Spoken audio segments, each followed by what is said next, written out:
Welcome to আইভিস kitchen. আপনাদের সবাইকে নমস্কার। আজকে আমি বানাচ্ছি আপনাদের জন্য দুধের ক্ষীর। চলুন দেখে নিই ক্ষীরটা আমি কেমন করে বানাচ্ছি। এখানে ক্ষীর বানাবার জন্য আমি নিয়ে নিয়েছি দুধ। এখানে 1 কিলো দুধ আছে, 1 বাটি চিনি, 4 চামচ গুঁড়ো দুধ, 4টে এলাচ। গ্যাসটা ধরিয়ে দিলাম। এখানে কড়াইটা আমি বসিয়ে দিয়েছি, আর কড়াইতে সামান্য একটু জল দিলাম, কেন ওইটা একটা নিয়মে বলে খালি দুধটাকে কড়াইতে গরম কড়াইতে বসাতে নেই, তার জন্য আমি একটু জল দিলাম। এবার আমি দুধটা ঢেলে দিচ্ছি। এখন আমি এই দুধটাকে পুরো ফোটাবো। দুধটাকে এখন ফুটিয়ে ফুটিয়ে এটাকে পুরো শুকিয়ে আমি এই ক্ষীরটাকে তৈরি করব। দুধটা আমার ফুটছে, এবার আমি দুধে ওই গুঁড়ো দুধটা দিয়ে দিচ্ছি। গুঁড়ো দুধটা দিয়ে এটাকে আমি মিক্স করে নিচ্ছি।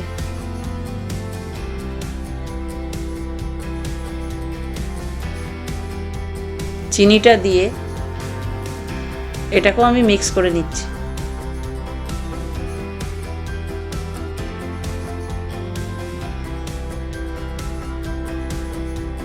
দেখতেই পাচ্ছেন এটা কেমন ভাবে ফুটছে। এটা যতক্ষণ গাঢ় না হয়ে যায় ততক্ষণ আমি এটাকে ফুটাবো।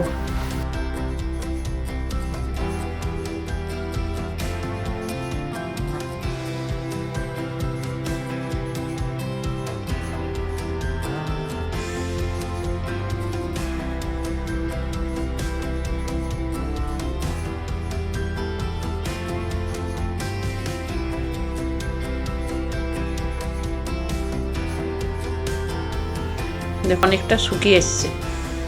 এমনি করে আস্তে আস্তে আমি দুধটাকে শুকিয়ে নেব।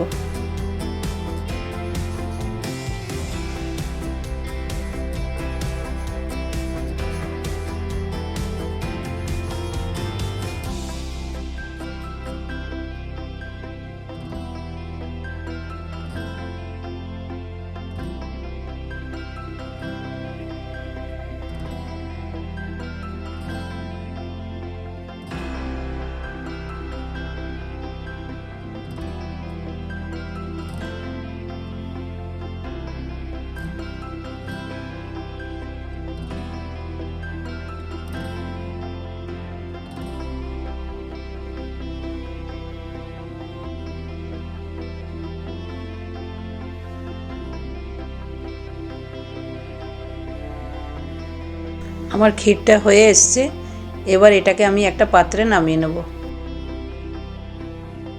আমার এখন এই ক্ষীরটা বানানো হয়ে গেছে। যদি ভিডিওটা ভালো লেগে থাকে তবে একটা লাইক, শেয়ার, সাবস্ক্রাইব অবশ্যই করবেন।